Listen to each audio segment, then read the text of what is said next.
എല്ലാ കാര്യത്തിലും ദൈവത്തിൽ സന്തോഷിക്കുവിൻ.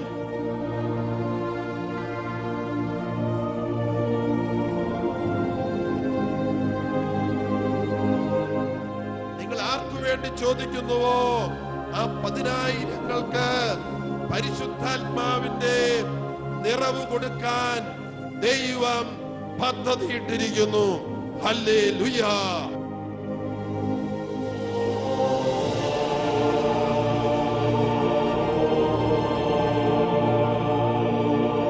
സഹനം തന്ന്, കഷ്ടത തന്ന്, തകർച്ച തന്ന് ദൈവത്തെ അന്വേഷിച്ച് കണ്ടെത്താൻ ദൈവം നമ്മെ നിർബന്ധിക്കും.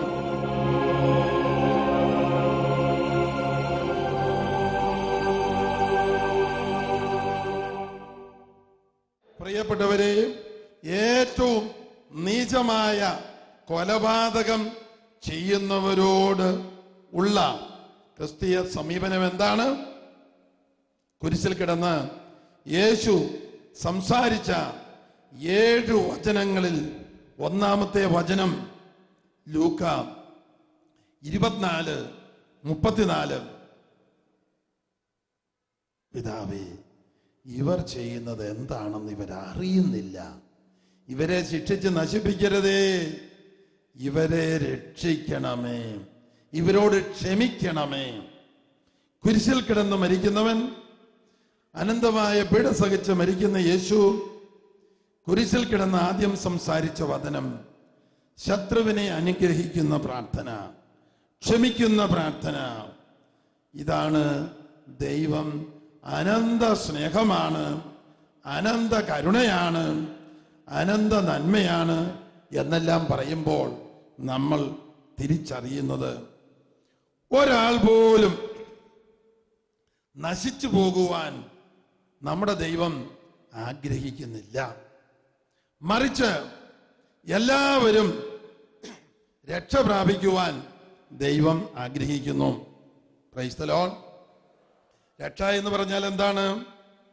ശരീരത്തിന് രക്ഷ, രോഗശാന്തി, ഇതെല്ലാം പെടും. മാനസം അല്ലെങ്കിൽ മനസ്സിന് രക്ഷ, ആന്തരിക സൗഖ്യം. എന്നാൽ ശരീരവും മനസ്സും ഉള്ളതുകൊണ്ട് ഒരാൾ മനുഷ്യനാകുന്നില്ല. ദൈവം ദാനമായി നൽകുന്ന ആത്മാവില് പാപബന്ധനങ്ങൾ വീഴുമ്പോൾ ആത്മീയ അന്ധത വരുന്നു. പ്രാർത്ഥിക്കാൻ പറ്റുന്നില്ല, ദൈവത്തെ സ്നേഹിക്കാൻ പറ്റുന്നില്ല. ആത്മീയ ബന്ധനങ്ങൾ, പാപദുശീലങ്ങൾ, പാപക്കെട്ടുകൾ പൊട്ടിച്ചെറിയപ്പെടണം. ശരീരത്തിന്റെ സൗഖ്യം പോരാ, മനസ്സിന് ആന്തരിക സൗഖ്യം പോരാ, ആത്മാവിലെ പാപബന്ധനങ്ങൾ പിഴുതെറിയപ്പെടണം. ഹല്ലേലൂയ. യേശുവേ നന്ദി. Hallelujah, hallelujah. മനുഷ്യ ജീവിതത്തിലെ ഏറ്റവും ആഴമുള്ള ബന്ധനം പാപബന്ധനമാണ്. 38 വർഷം തളർവാദ രോഗിയായ ഒരു മനുഷ്യനെ ഒരു രോഗിയെ ബെത്സയിദ കുളക്കരയിൽ ചെന്ന് കണ്ട്, നിനക്ക് രോഗസൗഖ്യം പ്രാപിക്കാൻ ആഗ്രഹമുണ്ടോ എന്ന് ചോദിച്ച് ഉത്തരം പറയിച്ച് അത്ഭുത സൗഖ്യം കൊടുത്തു.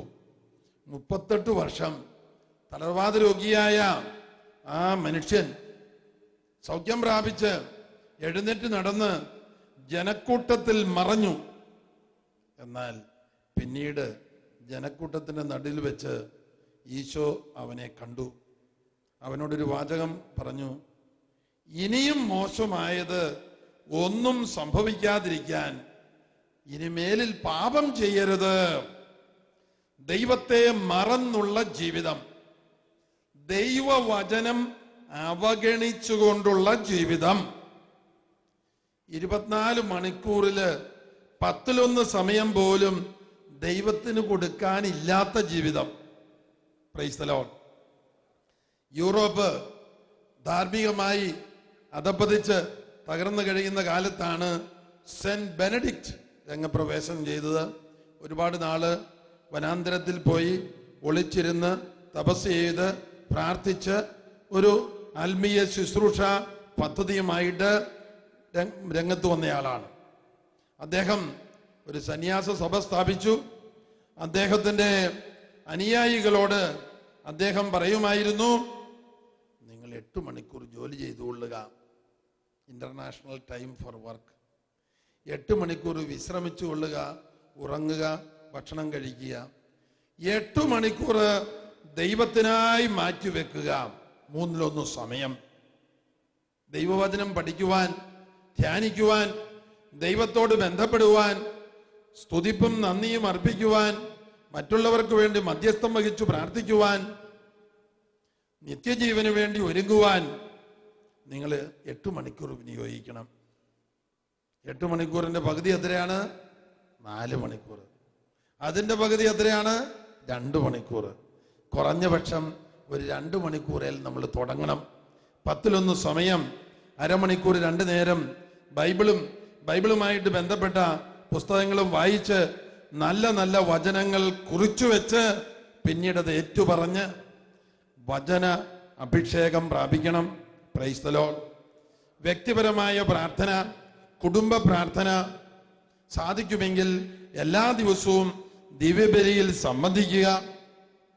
ചില ആൾക്കാര് പതിവായി ദിവ്യബലിയിൽ സംബന്ധിക്കുകയും 1 മണിക്കൂർ ആരാധനയുടെ മുമ്പിൽ ചെലവഴിക്കുകയും ചെയ്യുന്നവരുണ്ട്.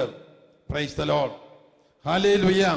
ഈ സെന്റ് ബെനഡിക്റ്റിന്റെ ശിഷ്യന്മാരിൽ നിന്നാണ് ഏറ്റവും കൂടുതൽ വിശുദ്ധരുണ്ടായിട്ടുള്ളത്, ഏറ്റവും കൂടുതൽ മാർപ്പാപ്പന്മാരുണ്ടായിട്ടുള്ളത്. കാരണം 8 മണിക്കൂർ പ്രാർത്ഥന, ബൈബിൾ പഠനം, ദൈവത്തിന് വേണ്ടി സമയം മാറ്റിവെക്കുക, നന്ദി പറയാനും സ്തുതിക്കാനും മറ്റുള്ളവർക്ക് വേണ്ടി മധ്യസ്ഥം വഹിക്കാനും എല്ലാമായിട്ട് സമയം മാറ്റിവെക്കുക. ഞാൻ പറയുന്നു, 10/1 സമയം നിർബന്ധപൂർവ്വം മാറ്റിവെക്കുക. ദശാംശം കൊടുക്കുക. 24 മണിക്കൂറിൽ ദശാംശം എന്ന് പറഞ്ഞാൽ 2.5 മണിക്കൂറോളം വരും. വ്യക്തിപരമായ പ്രാർത്ഥന, കുടുംബ പ്രാർത്ഥന, വചനം പഠിക്കുക, വചനം ഏറ്റുപറയുക, അനേകായിരങ്ങൾക്ക് വേണ്ടി മധ്യസ്ഥം വഹിക്കുക. അനന്ത സ്നേഹമായ ദൈവത്തിൽ നിന്ന് നാം മുട്ടിപ്പായി പ്രാർത്ഥിക്കേണ്ട ഒരു അനുഗ്രഹമാണ്, ദൈവമേ അങ്ങയുടെ അനന്ത സ്നേഹം കൊണ്ട് എന്നെ നിറയ്ക്കണമേ. എങ്ങനെയാണ് ദൈവസ്നേഹം കൊണ്ട് നിറയുന്നത്? റോമാക്കാർക്ക് എഴുതിയ ലേഖനം 5:5, റോമ 5:5, നമുക്ക് നൽകപ്പെട്ടിരിക്കുന്ന പരിശുദ്ധാത്മാവിലൂടെ ദൈവസ്നേഹം കൊണ്ട് നമുക്ക് നിറയാൻ സാധിക്കും. നമുക്ക് നൽകപ്പെട്ടിരിക്കുന്ന പരിശുദ്ധാത്മാവിലൂടെ. എന്നാണ് നമുക്ക് പരിശുദ്ധാത്മാവിനെ നൽകപ്പെട്ടത്? ഒരുപക്ഷെ ഏറ്റവും ചെറിയ ശിശുവായിരുന്നപ്പോൾ, 7 ദിവസം പ്രായമുള്ളപ്പോൾ, അല്ലെങ്കിൽ ഇന്നത്തെ രീതിയിലാണെങ്കിൽ 1-2 മാസം പ്രായമാകുമ്പോഴത്തേക്കും. ദൈവകൽപ്പന അങ്ങനെ കിടപ്പുണ്ട്.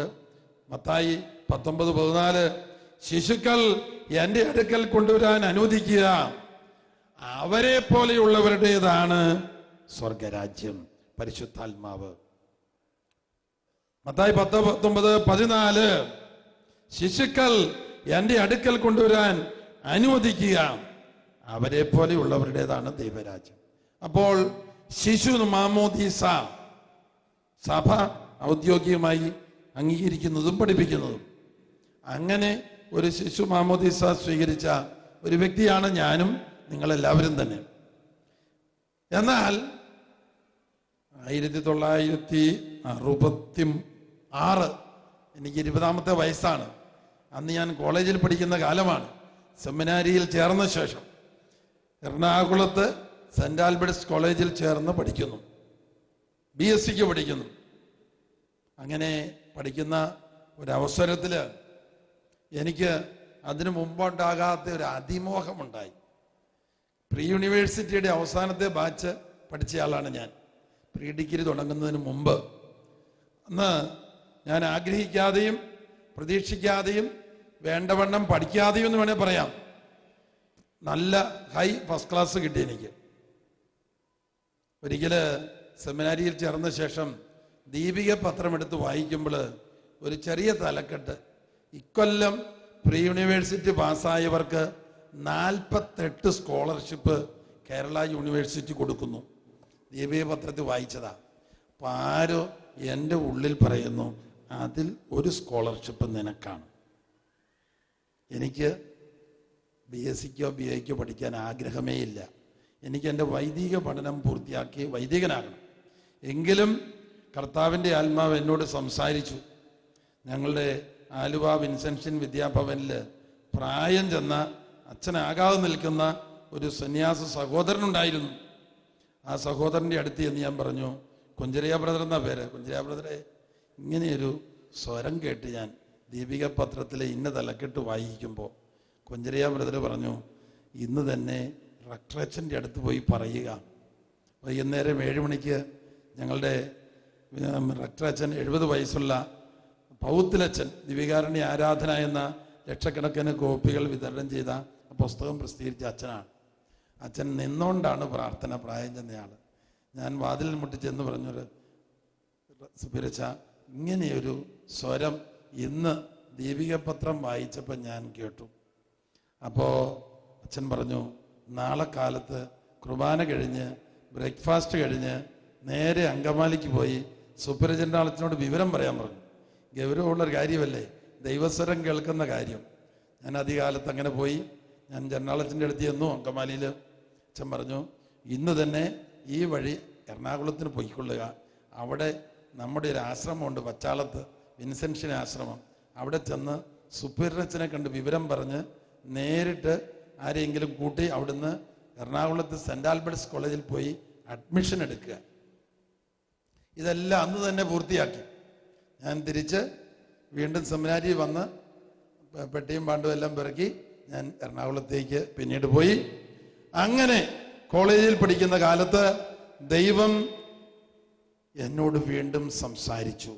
ഞാൻ ഫസ്റ്റ് ക്ലാസ് കിട്ടണം, റാങ്ക് കിട്ടണം എന്ന ഉദ്ദേശത്തോടെ തീക്ഷ്ണമായി പഠിക്കാൻ തുടങ്ങിയപ്പോൾ കർത്താവിൻ്റെ ആത്മാവ് എന്നോട് പറഞ്ഞു, നിനക്ക് എത്ര വലിയ റാങ്ക് കിട്ടിയാലും ഫസ്റ്റ് ക്ലാസ് കിട്ടിയാലും ഒരു കാര്യവുമില്ല.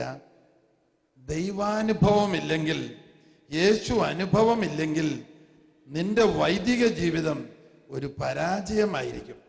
സ്വരം കേൾക്കുന്നത് പോലെയല്ല, തോന്നൽ രൂപത്തിൽ ദൈവം എന്നോട് സംസാരിച്ചതാണ്. എന്നിട്ട് ഞാൻ വീണ്ടും ആ തോന്നൽ രൂപത്തിൽ സ്വരം വീണ്ടും കേട്ടു. 1 മണിക്കൂർ കൂടുതൽ വ്യക്തിപരമായ പ്രാർത്ഥനയിൽ സമയം ചെലവഴിക്കണം. അത് നിങ്ങൾക്കും ഉള്ള സന്ദേശമാണ്, എനിക്ക് മാത്രമുള്ള സന്ദേശമല്ല. ഒറ്റയ്ക്ക് 1 മണിക്കൂർ വ്യക്തിപരമായി പ്രാർത്ഥിക്കാൻ തുടങ്ങണം, നന്ദി പറയാൻ, ദൈവത്തോട് ആലോചന ചോദിക്കാൻ, ദൈവവചനം വായിച്ച് സന്ദേശം എടുക്കാൻ 1 മണിക്കൂർ സമയം കൂടുതൽ മാറ്റിവെക്കണം. അന്ന് വിൻസെൻഷൻ ആശ്രമത്തിൽ കാലത്ത് 1/2 മണിക്കൂർ ധ്യാനം, 20 മിനിറ്റ് പ്രാർത്ഥന, 1 മണിക്കൂർ കുർബാന, വൈകുന്നേരം 1/2 മണിക്കൂർ കൊന്ത, വേറെ 3 പ്രാവശ്യം 15-20 മിനിറ്റ് വീതമുള്ള നമസ്കാര പ്രാർത്ഥന, എല്ലാം കൂടി 2.25 മണിക്കൂർ ചെലവഴിക്കുന്നുണ്ട്. അപ്പോഴാ കർത്താവ് പറഞ്ഞത്, 1 മണിക്കൂർ കൂടുതൽ നീ ഒറ്റയ്ക്ക് പ്രാർത്ഥിക്കണം. അങ്ങനെ വൈകുന്നേരം കൊന്തയ്ക്ക് മുമ്പ്, ജപമാലയ്ക്ക് മുമ്പ് 1 മണിക്കൂർ എല്ലാ ദിവസവും ഞാൻ ചെറിയ ചാപ്പലിൽ പോയി മുട്ടുകുത്തുനിന്ന് പ്രാർത്ഥിക്കാൻ തുടങ്ങി. അങ്ങനെ പ്രാർത്ഥിച്ച ഒരു ദിവസം മുട്ടുകുത്തി കൈകൂപ്പി ഇങ്ങനെ നിൽക്കുമ്പോൾ ആരോ അടക്കം പറയുന്ന ഒരു സ്നേഹ മധുര ശബ്ദം, ask and you shall receive Holy Spirit. Ask and you shall receive Holy Spirit. ചോദിക്കുവിൻ നിങ്ങൾക്ക് കിട്ടും, പരിശുദ്ധാത്മാവിനെ കിട്ടും. അപ്പൊ എനിക്ക് മാമുദീസായി പരിശുദ്ധാത്മാവിനെ കിട്ടിയതല്ലേ?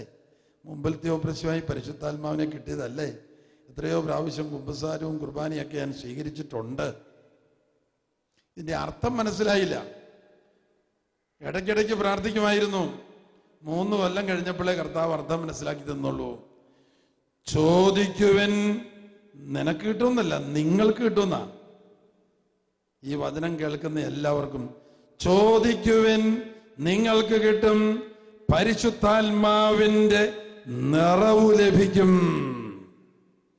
പരിശുദ്ധാത്മാവിന്റെ നിറവ് ലഭിച്ച് ആ പരിശുദ്ധാത്മ നിറവ് നിങ്ങളിലൂടെ നിരന്തരം മറ്റുള്ളവരിലേക്ക് കവിഞ്ഞൊഴുകും. സ്വരം കേൾക്കുന്ന 20-ാമത്തെ വയസ്സിൽ ഇതിൻ്റെ വ്യാഖ്യാനം കിട്ടുന്നത് 3 കൊല്ലം കൂടെ കഴിഞ്ഞ് 23-ാമത്തെ വയസ്സിലാണ്. ഞാൻ ദൈവസ്വരം കേട്ടതിൻ്റെ 3 കൊല്ലം കഴിയുമ്പോൾ കോളേജ് വിദ്യാഭ്യാസം കഴിഞ്ഞു.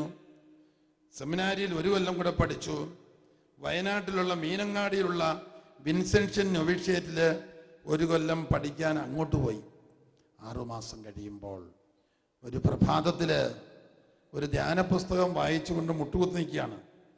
ഇതാ ഒരു തൂവെള്ളി പ്രകാശം, പൂർണ്ണചന്ദ്രൻ്റെ മുഴുപ്പുള്ള ഒരു തൂവെള്ളി പ്രകാശം എൻ്റെ 2 കൈപ്പാട് അകലെ കണ്ണടച്ച് നിൽക്കുമ്പോൾ ഞാൻ കാണുന്നു. ആ പ്രകാശഗോളം എൻ്റെ അടുത്തേക്ക് വന്ന് എൻ്റെ ഉള്ളിലേക്ക് എൻ്റെ ശിരസിൻ്റെ മുകളിൽ വസിച്ചു. അതിനുശേഷം എൻ്റെ ഉള്ളിലേക്ക് പ്രവേശിച്ചു. എൻ്റെ മനസ്സ്, എൻ്റെ ശിരസ്, എൻ്റെ മുഴുവൻ ദൈവിക പ്രകാശം, വെള്ളി വെളിച്ചം, ദൈവ സ്നേഹാനുഭവത്താൽ നിറഞ്ഞു. അത് എൻ്റെ ശരീരം കണ്ണടയ്ക്കുമ്പോഴേ കാണത്തുള്ളൂ, ശരീരം മുഴുവനിലേക്ക് ഒഴുകി. ഒരു 15 മിനിറ്റ് നേരം ഞാൻ കത്തിജ്വലിക്കുന്ന തൂവെള്ളി പ്രകാശം പോലെ നിന്നു. ദൈവ സ്നേഹാനുഭവം എന്നിൽ നിറഞ്ഞു, ആന്തരിക സൗഖ്യം എന്നിൽ നിറഞ്ഞു. ഹല്ലേലൂയ. 1 മാസം കഴിഞ്ഞപ്പോൾ വീണ്ടും ഇതേ അനുഭവം കണ്ണടച്ച് മുട്ടുകുത്തിക്കോ ഇരിക്കാണ്ട് ചെയ്യുമ്പോഴാണ്. തൂവെള്ളി പ്രകാശം, പ്രകാശഗോളം, പൂർണ്ണചന്ദ്രൻ്റെ മുഴുപ്പുള്ള പ്രകാശഗോളം 2 കൈപ്പാട് അകലെ എൻ്റെ അടുത്തേക്ക് വരുന്നു. എൻ്റെ ശിരസിൽ ആവസിക്കുന്നു, എൻ്റെ ഉള്ളിലേക്ക് പ്രവേശിക്കുന്നു. ഒരു 10-15 മിനിറ്റ് നേരം കത്തിജ്വലിക്കുന്ന തൂവെള്ളി പ്രകാശമായി ദൈവ സ്നേഹ അനുഭവത്തിൽ കുളിച്ച് ഞാൻ നിൽക്കുകയാണ്. 10-15 മിനിറ്റ് നേരം. അത് കഴിഞ്ഞപ്പോൾ ഒന്നും കാണാനില്ല. ഒരുപാട് ആന്തരിക സൗഖ്യം, മുറിവേറ്റ ഓർമ്മകൾ സുഖപ്പെടുന്ന അനുഭവം, ദൈവ സ്നേഹാനുഭവം എനിക്ക് ലഭിച്ചു. ഇതാ 3-ാം പ്രാവശ്യം 3-ാം മാസം ഇതേ അനുഭവം എന്നിൽ ആവർത്തിക്കുന്നു. 4-ാം മാസവും 5-ാം മാസവും 6-ാം മാസവും ഈ അനുഭവം എന്നിൽ ആവർത്തിക്കപ്പെട്ടു. 6 മാസം കഴിഞ്ഞപ്പോഴത്തേക്ക് കൂടെയുണ്ടായിരുന്ന സെമിനാരിക്കാർ പലരും വന്ന്, ചിലർ വന്ന് രഹസ്യമായിട്ട് പറഞ്ഞു, നായിക്കമ്പറമ്പിൽ ബ്രദറെ, ഞങ്ങൾക്ക് വേണ്ടി കൂടെ പ്രാർത്ഥിക്കണം കേട്ടോ. എൻ്റെ ജീവിതത്തിൽ മാറ്റം വരുന്നത് അവർ തിരിച്ചറിഞ്ഞു. ആന്തരിക സൗഖ്യം, മനസമാധാനം, സ്വസ്ഥത, പ്രാർത്ഥനയിൽ ഏകാഗ്രത, ഇതെല്ലാം എനിക്ക് ലഭിച്ചു. അതിനു മുമ്പ് 5 മിനിറ്റ് പ്രാർത്ഥിച്ചാൽ 15 ഫലവിചാരം. എന്നാൽ ഈ ദൈവാനുഭവം ഉണ്ടായതിനു ശേഷം 2-3 മണിക്കൂർ പ്രാർത്ഥിച്ചാൽ ഒരു ഫലവിചാരവും ഇല്ല കാര്യമായിട്ട്. അന്ന് പണ്ട് പ്രാർത്ഥിക്കുന്നത് എൻ്റെ വീട്ടുകാർക്ക് വേണ്ടി, അവർക്ക് സാമ്പത്തിക മേന്മയുണ്ടാകണം, നല്ല ജോലി കിട്ടണം, വീട്ടിലുള്ള പിള്ളേർ പഠിച്ച് നല്ല മാർക്ക് കിട്ടണം, എനിക്ക് നല്ല മാർക്ക് കിട്ടണം, തെറ്റുകൾ വല്ലതും ഉണ്ടെങ്കിൽ മറ്റുള്ളവർ കണ്ടുപിടിക്കരുത്, ഇതുപോലുള്ള കാര്യങ്ങളാണ് പ്രാർത്ഥനാ വിഷയം. എന്നാൽ ഈ ദൈവാനുഭവത്തിന് ശേഷം പരിശുദ്ധാത്മാവ് പ്രാർത്ഥന ഏറ്റെടുത്ത് നയിക്കാൻ തുടങ്ങി. ലോകം മുഴുവനും വേണ്ടിയുള്ള പ്രാർത്ഥന. തകർച്ചയും ദുഃഖവും മനോഭാരവും ഉള്ളവര് ലോകമെമ്പാടുമുള്ളവരിലേക്ക്, അമേരിക്ക, ആഫ്രിക്ക, വടക്കേ ഇന്ത്യ, ഇങ്ങനെ എല്ലാ ദേശങ്ങളിലേക്കും പരിശുദ്ധാത്മാവ് പ്രാർത്ഥനയെ നയിക്കാൻ തുടങ്ങി. Price the Lord, hallelujah. 6 പ്രാവശ്യമായി തൂവെള്ളി പ്രകാശത്തിന്റെ രൂപത്തിൽ കടന്നു വന്നത് ആരാണെന്ന് വർഷങ്ങൾക്ക് ശേഷം കർത്താവ് എനിക്ക് വെളിപ്പെടുത്തി. യോഹന്നാൻ 8:12, ലോകത്തിന്റെ പ്രകാശം ഞാനാകുന്നു എന്നരുളി ചെയ്ത യേശുവാണ് പ്രകാശഗോളത്തിന്റെ രൂപത്തിൽ എന്നിലേക്ക് കടന്നു വന്ന് എന്നെ ദൈവ സ്നേഹം കൊണ്ടും ആന്തരിക സൗഖ്യം കൊണ്ടും നിറച്ചത്. 6 പ്രാവശ്യമായി ഉണ്ടായ ഈ തെയോഫനി, ഈ ദൈവാനുഭവം, ഈ യേശു അനുഭവം ഈ പരിശുദ്ധാത്മാവിൻ്റെ അനുഭവം കഴിഞ്ഞപ്പോൾ ഒരു കാര്യം ഞാൻ തിരിച്ചറിഞ്ഞു. ഏതോ ഒരു പാട്ടില് ഒരു ഗായകൻ ഇപ്രകാരം എഴുതി വെച്ചത്: വൻ പാപഭാരത്താൽ തകർന്നവൻ ഞാൻ, അപരാധബോധത്താൽ കുനിഞ്ഞവൻ ഞാൻ, പരൻ യേശു സന്നിധി അണഞ്ഞൊരു നാൾ കരതാരു നീട്ടിയൻ തനുപുണർന്നു. എന്നെ അവൻ കെട്ടിപ്പിടിച്ചു. കരതാരു നീട്ടിയൻ തനുപുണർന്നു. തൻ കരപല്ലവത്തിൽ ഞാൻ അമർന്നു നിന്നു. ഒരു പുത്തൻ സൃഷ്ടിയായി ഞാൻ ചമഞ്ഞു. ഒരു നവ്യ സന്തോഷം മനം നിറഞ്ഞു.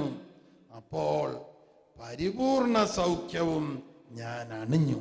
Price the Lord. എന്താ കളി? വൻപിച്ച രൂപാന്തരീകരണം, ആത്മീയ മാനസിക ആന്തരിക പരിവർത്തനം. നിങ്ങളെ അസൂയപ്പെടുത്താനും കൊതി പിടിപ്പിക്കാനും വേണ്ടിയല്ല ഞാൻ ഈ കാര്യം പറയുന്നത്. നിങ്ങൾക്കും ഇതേ ദൈവാനുഭവം നൽകാൻ നമ്മുടെ ദൈവം കാത്തിരിക്കുന്നു. ഹല്ലേലൂയ. ദൈവത്തിന് വേണ്ടി നമ്മൾ ദാഹിക്കണം. പരിശുദ്ധാത്മാവിന് വേണ്ടി നമ്മൾ ദാഹിക്കണം.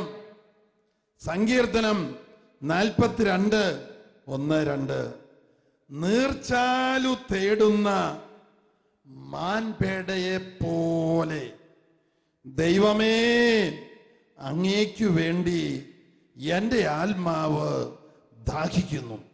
Price the Lord. ഹല്ലേലൂയ. വെള്ളം കിട്ടാതെ അലയുന്ന ദാഹിച്ചു വരളുന്ന മൻപേട വെള്ളം കിട്ടുന്നത് വരെ തേടി തേടി തേടിപ്പോകും.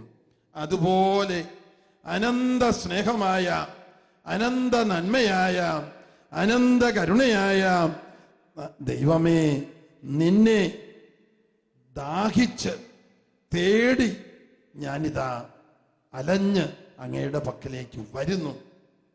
അങ്ങേ പരിശുദ്ധാത്മാവ് കൊണ്ട്, അനന്ത ദൈവ സ്നേഹം കൊണ്ട് എന്നെ നിറയ്ക്കണമേ. ഹല്ലേലൂയ.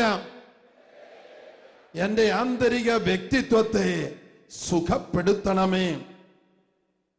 അമ്മയുടെ ഉദരത്തിൽ ഉരുവായ നിമിഷം തൊട്ട് ഇന്നുവരെ എന്റെ മനസ്സിൽ രൂപം കൊണ്ട മുറിവുകളെ അവിടുത്തെ അനന്ത സ്നേഹം ചൊരിഞ്ഞ് അവിടുന്ന് സുഖപ്പെടുത്തണമേ.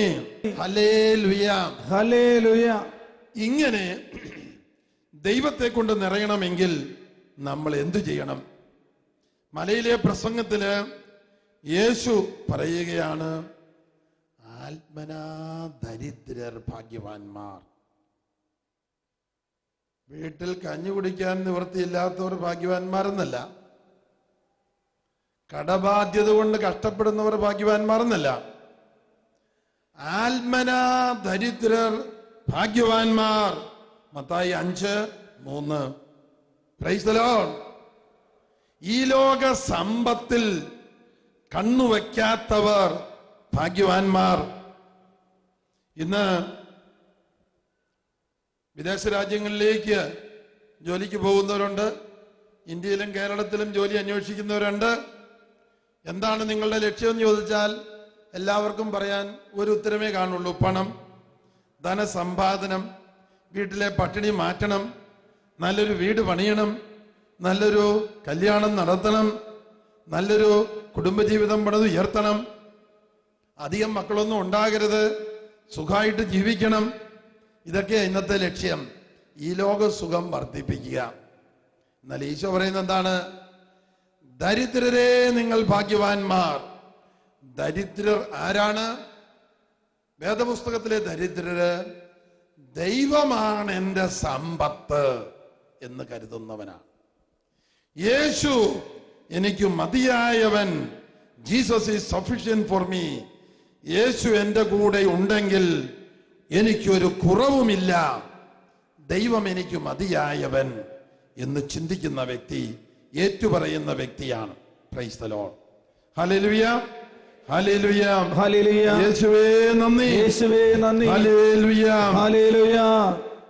ആത്മനാ ദരിദ്രർ ഭാഗ്യവാന്മാർ, സ്വർഗരാജ്യം അവരുടേതാണ്. പരിശുദ്ധാത്മാവ് അവരിലേക്ക് ഇറങ്ങി വന്ന് അവരെ ഉപദേശിച്ച് വഴി നടത്തും. സ്വർഗരാജ്യം അവരിലേക്ക് ഇറങ്ങി വരും. പിതാവും പുത്രനും പരിശുദ്ധാത്മാവും അവരിലേക്ക് ഇറങ്ങി വരും. Hallelujah, hallelujah. ദൈവമാണ് എൻ്റെ സമ്പത്ത്, യേശു എനിക്ക് മതിയായവൻ. സങ്കീർത്തനം 23:1. കർത്താവ് എന്റെ ഇടയനാകുന്നു, എനിക്കൊന്നിനും കുറവുണ്ടാവുകയില്ല. ശത്രുക്കളുടെ മുമ്പിൽ അവിടുന്ന് എനിക്ക് വിരുന്നൊരുക്കും. പ്രതികൂല സാഹചര്യങ്ങളില്, വിപരീത അനുഭവങ്ങളില് ഞാൻ ദൈവത്തെ സ്തുതിക്കുമ്പോള് പരിശുദ്ധാത്മാഭിഷേകം, ദൈവ സാന്നിധ്യ അനുഭവം, ദൈവ വചന അഭിഷേകം എനിക്ക് ലഭിക്കും. ദൈവം കൂടെ വന്ന് വസിച്ച് വഴി നടത്തുന്ന ഈ അനുഭവം എനിക്ക് ലഭിക്കും. ശത്രുക്കളുടെ മുമ്പിൽ അവിടുന്ന് എനിക്ക് വിരുന്നൊരുക്കും. വിലപിക്കുന്നവർ ഭാഗ്യവാന്മാർ. വിലപിക്കുന്നവർ, ദൈവം നേരിട്ട് അവരെ ആശ്വസിപ്പിക്കും. ദൈവിക ആശ്വാസം അവർക്ക് ലഭിക്കും. പൗലോസ്ലീഹ കൊരിന്ത്യരുടെ ലേഖനത്തിൽ എഴുതുന്നുണ്ട്, ദൈവിക ആശ്വാസത്താൽ ആശ്വസിപ്പിക്കപ്പെട്ട ശേഷം അതേ ആശ്വാസ വചനം പറഞ്ഞുകൊടുത്ത് മറ്റനേകരെ ഞങ്ങൾ ആശ്വസിപ്പിക്കും. ദൈവം നൽകുന്ന ആശ്വാസ വചനങ്ങൾ മറ്റുള്ളവർക്ക് പറഞ്ഞു കൊടുത്ത് അവരെ ഞങ്ങൾ ആശ്വസിപ്പിക്കും. Hallelujah, hallelujah. വിലപിക്കുന്നവർ ഭാഗ്യവാന്മാർ, അവർ ആശ്വസിപ്പിക്കപ്പെടും. ശാന്തശീലർ ഭാഗ്യവാന്മാർ, ക്ഷമയുള്ളവർ ഭാഗ്യവാന്മാർ, കുറ്റം വിധിക്കാത്തവർ ഭാഗ്യവാന്മാർ. കാണുന്നതിനൊക്കെ കുറ്റം വിധിച്ച് കുറ്റം പറയാതെ ക്ഷമയോടെ ദൈവം ഇടപെടുന്ന നല്ല സമയത്തിന് വേണ്ടി കാത്തിരിക്കുക. Price the Lord. Hallelujah, hallelujah. ചിലരുടെ മൂക്കിന്റെ അറ്റത്താ കോപം. എന്നിരുന്നാലും അവർ കോപിക്കുന്നത് എല്ലാവരുടെയും അടുത്ത് കോപിക്കല, ചെലവാകുന്നവരുടെ അടുത്താ കോപിക്കുള്ളൂ. അതിന് മാത്രം വീണ്ടു വിചാരം അവർക്കുണ്ട് താനും. അപ്പോൾ എവിടെയെങ്കിലും ചെലവാകുമെങ്കിൽ അവിടെ ഒന്ന് ചാടിക്കടിക്കും, അവരെ ഒന്ന് പേടിപ്പെടുത്തും. Praise the Lord, hallelujah. കർത്താവ് പറയുകയാണ്, ശാന്തശീലർ ഭാഗ്യവാന്മാർ, അവർക്ക് ധാരാളം ഉത്തമരായ സുഹൃത്തുക്കളെ കിട്ടും. അവർ ഭൂമി കൈവശമാക്കും എന്ന് പറഞ്ഞാൽ ധാരാളം സ്വത്ത് വാരിക്കൂട്ടുമെന്നല്ല, ധാരാളം ഉത്തമ സ്നേഹിതരെ അവർക്ക് ദൈവം നൽകും. ഹല്ലേലൂയ. നീതിക്കു വേണ്ടി വിശക്കുകയും ദാഹിക്കുകയും ചെയ്യുന്നവർ ഭാഗ്യവാന്മാർ. അനീതി കാണുമ്പോൾ ദൈവമേ അങ്ങ് ഇടപെടണമേ, അനേകായിരങ്ങള് പീഡ സഹിക്കുന്നുവല്ലോ, ദൈവം അങ്ങയുടെ ദൂതന്മാരെ അയക്കണമേ, അങ്ങേ മാലാഖമാരെ അയക്കണമേ, പ്രവാചകരെ അയക്കണമേ, നല്ല ഉത്തമരായ നേതാക്കന്മാരെ ഉയർത്തണമേ. നീതിക്ക് വേണ്ടി ദാഹിക്കുക, അനീതി കണ്ടിട്ട് വെറുതെ അങ്ങ് പോകാതിരിക്കുക, അനീതി നീക്കം ചെയ്യുവാൻ പരിശ്രമിക്കുക, പ്രാർത്ഥിക്കുക. ഹല്ലേലൂയ. നീതിക്ക് വേണ്ടി വിശക്കുകയും ദാഹിക്കുകയും ചെയ്യുന്നവർ ഭാഗ്യവാന്മാർ, അവർക്ക് ദൈവിക സമാധാനവും സംതൃപ്തിയും ലഭിക്കും. ദൈവികമായ ഒരു ആത്മനിർവൃതി അവർക്ക് ലഭിക്കും. ഹല്ലേലൂയ. സമാധാനം സ്ഥാപിക്കുന്നവർ ഭാഗ്യവാന്മാർ, അവർ ദൈവപുത്രന്മാരെന്ന് വിളിക്കപ്പെടും. കലഹമുണ്ടാക്കുകയല്ല, സമാധാനം എങ്ങനെയാണ് കലഹിക്കുന്ന കുടുംബത്തിൽ സമൂഹത്തിൽ കൊണ്ടുവരേണ്ടത്, കേസ് വഴക്കുകൾ എങ്ങനെ സമാധാനത്തിൽ പറഞ്ഞു തീർക്കാം, വർഷങ്ങളായിട്ട് കോടതി കേസുകൾ ഉണ്ട്. എൻ്റെ വീട്ടിലല്ല, അയൽ വീട്ടിലാണെങ്കിലും കണ്ണുനീരോടെ ദൈവത്തിനു മുമ്പിൽ പ്രാർത്ഥനയിൽ സമയം ചെലവഴിക്കണം. കർത്താവ്, എങ്ങനെയാണ് ഇവർക്കൊരു സൽബുദ്ധി പറഞ്ഞു കൊടുക്കുക? ഇവർക്ക് വേണ്ടി എങ്ങനെ ഞങ്ങൾ പ്രാർത്ഥിക്കണം? എത്ര നാളായി ഇവർ കേസും ബുക്കാരുമായിട്ട് നടക്കുന്നു? ദൈവത്തിന്റെ മുമ്പിൽ പ്രാർത്ഥനയിൽ വസിക്കുക, ദൈവത്തോട് ആലോചനയും ഉപദേശവും ചോദിക്കുക. എല്ലാ കാര്യത്തിലും ദൈവത്തിൽ സന്തോഷിക്കുവിൻ.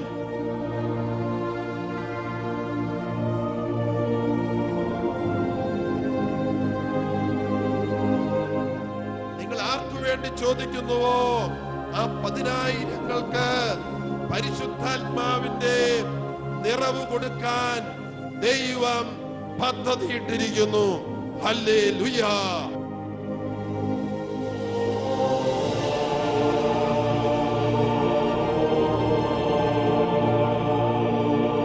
സഹനം തന്ന്, കഷ്ടത തന്ന്, തകർച്ച തന്ന് ദൈവത്തെ അന്വേഷിച്ച് കണ്ടെത്താൻ